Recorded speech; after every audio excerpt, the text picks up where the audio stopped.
Welcome all. Richard Martinez, candidate for trustee Area 6, Central Unified School District. What you got up next to me here is James K. Polk Elementary. It happens to be the school that I live right next to on Polk Avenue, close to McKinley Avenue. So McKinley and Polk, and James K. Polk is right on the corner, sandwiched between McKinley Street and Clinton on Polk Avenue. So I grew up on Polk Avenue, just a little further north. I actually attended Teague Elementary, then El Cap Elementary, which is now in trustee Area 6, which includes James K. Polk, and ultimately Central High School for me. So Central graduate. If you watched any of the videos, you know that. Class of 88, Grizzly. Central High School, class of 88, and Teague Elementary, El Capitan Middle School. And this is the school, obviously a newer school, right next to my location where I live in Central Unified Trustee Area 6. So we're tackling or broaching, talking about priority number 2 for my campaign, for the Martinez campaign for trustee. So I gave you priority number 1, listing priority, my platform. Priority number 1 is academic excellence with no excuses, okay? I refer you to the earlier video, and I'll have these all titled and you get to read them. So this second video here on these topics, my priorities, has to do with class size reduction and teacher retention. Now, if you're an educator or around education and know anything about education, you should know that these two things are linked inexorably in one way or the other. Because ultimately, if you want to bring down class size, you also must have, by extension, more teachers. Can't have one without the other. Okay? So I want to make sure I'm clear that for the layman out there, maybe you're not an educator, maybe you're not a teacher, maybe you don't know anybody that is in education. I'm letting you know up front because I'm the candidate that can actually explain these things to you because I understand them because I was actually in the classroom. And I know the difference between having 35 or 40 students as opposed to 20 or 25. Let me go a little bit further. In actuality, when I was in the classroom, I had classes as large as 35 plus in a U.S. history course, core curriculum course, 35 plus students in one classroom, high school, juniors, 35 high school juniors in one class, and then in another period, not U.S. history, not a core course, but an advanced placement course, and there are restrictions on that too. Advanced placement courses, you have to have a smaller number. But point being is I had 12 students in my AP European history course. And in my academic decathlon course, it was roughly about the same, 12 to 15, okay? And I'm gonna say this again, that is a big difference in learning and education when it comes to children, students, high school age, juniors, seniors, etc. That is a big, big difference than having 35. At that point, for those of you out there that are educators or teachers, you're still in the grind.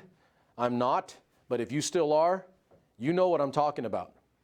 At that level, it's beyond educating and trying to implement a quality lesson plan for young minds to learn, retain, and go forward with from your class, having learned that topic, that item, that issue, that state standard. It becomes, at that level, about classroom management. There's a scary term, but you teachers out there and you parents need to know this.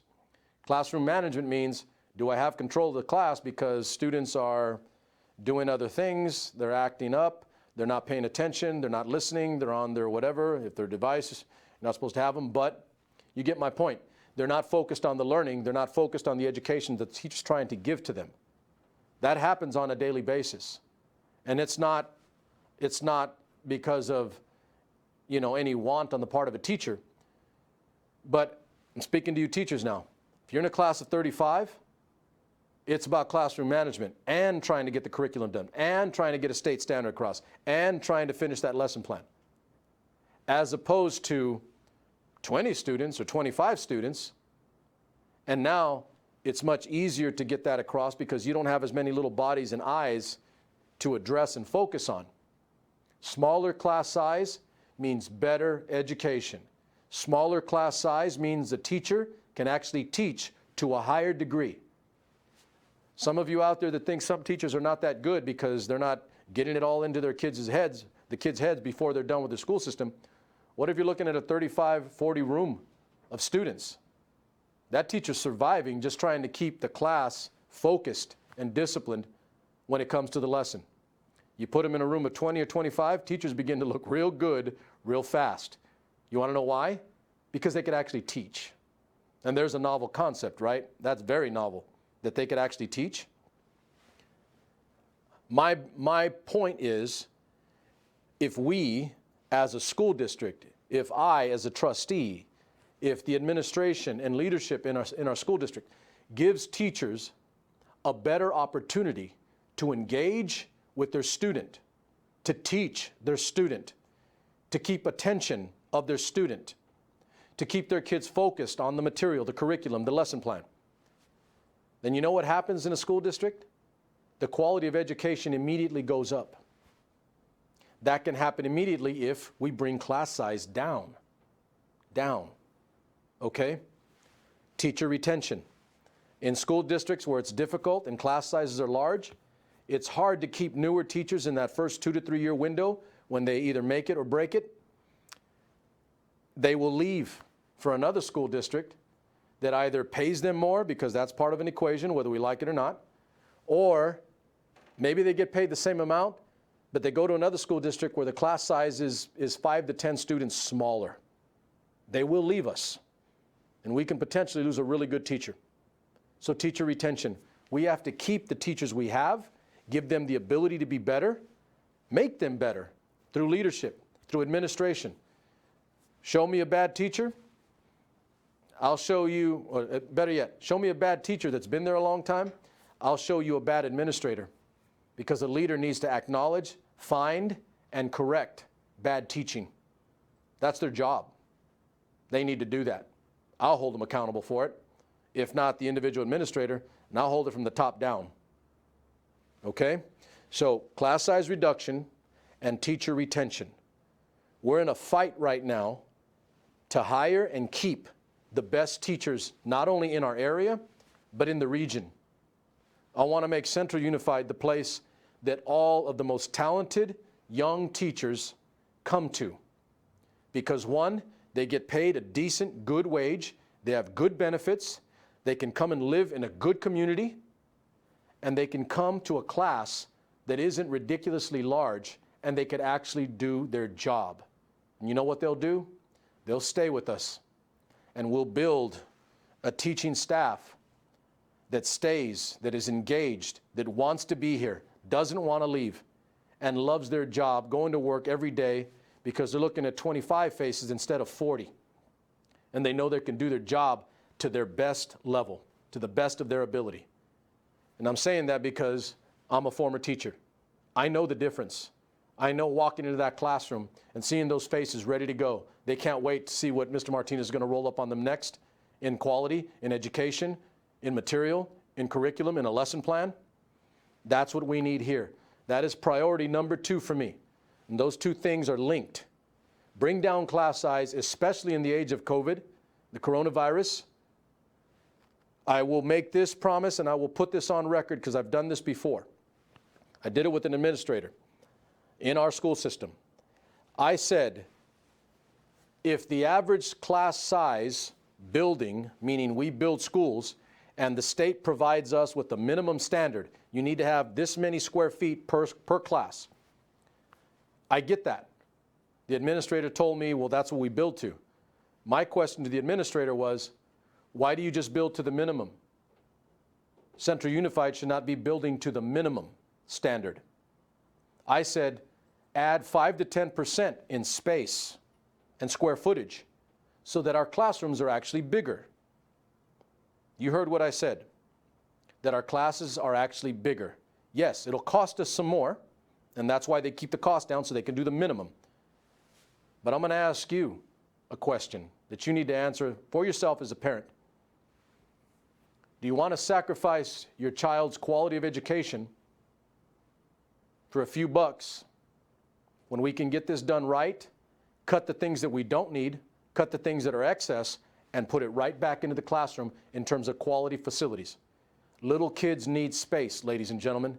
Little kids, K and above to 6, And you could make the argument that big kids do need that space too. Kids in general need space to breathe, not be cooped up, tightened. And again, in a time of corona, we need more space. So why don't we go on record as a school district, because this is what I'll do if you elect me and you give me your vote. I will go on record and bring before our board that going forward, we will not just meet the state minimum standard. You want to know why? Because we're Central Unified. And we don't do minimum standards. We rise above standards. If we want our kids to do that, in terms of their academic qualification, their academic success, their academic attainment, then we better start expecting more of ourselves in our school system. It's not enough to say they need to raise their standards as students. Why don't we raise our standards as parents? Why don't we raise our standards as administrators and educators? Why don't we raise our standards as a community and not just do the minimum? Think about that. But that is something that we can do, that we can actualize. Build our classes a little bit bigger so kids have more space. Keep the size the same with the number of students, but build a bigger class so a teacher has more room to operate and kids have more space to learn. Class size reduction, teacher retention. There's so much here, ladies and gentlemen, that it would literally take me hours to deal with you. We don't have that. We're going to finish up this video right now. But as always, I'm going to refer you to my page, the Facebook page that you can go to for my candidacy. On that page, you will find these videos, informative, and these videos will give you the ability to learn more and to continue to ask questions. So let's get that link up. Let's get the link up. So this link is to my Facebook page where you can reach me directly. Send me a message, reach out to me, leave me your phone number, and I'll give you a call back. I'll talk to you about your specific question that has to do with what we just talked about this evening in this video. Okay, real simple. If I didn't answer all your questions, and again, bear in mind, class size reduction is a monster topic, but I actually understand it far better than any of the candidates in this race because I've actually been in the classroom. And teacher retention. And yes, I understand that one too far better than any candidate in any race right now because I've been in the classroom. Message me, hit me up, ask questions. If you have anything specific, I'll give you, flesh out more of the plan and how we can do it, and you'll see that I have far better answers than anybody else on how we can do this to make a better education per pupil than any other school system in our region. I'm Richard Martinez, candidate for Trustee Area 6 in Central Unified. I look forward to your support, I look forward to your questions, and I look forward to engaging and involving you in the educational process. Because if we want to be that good, then all of us need to get on board with this mission. And I welcome all of you to do so. Thank you.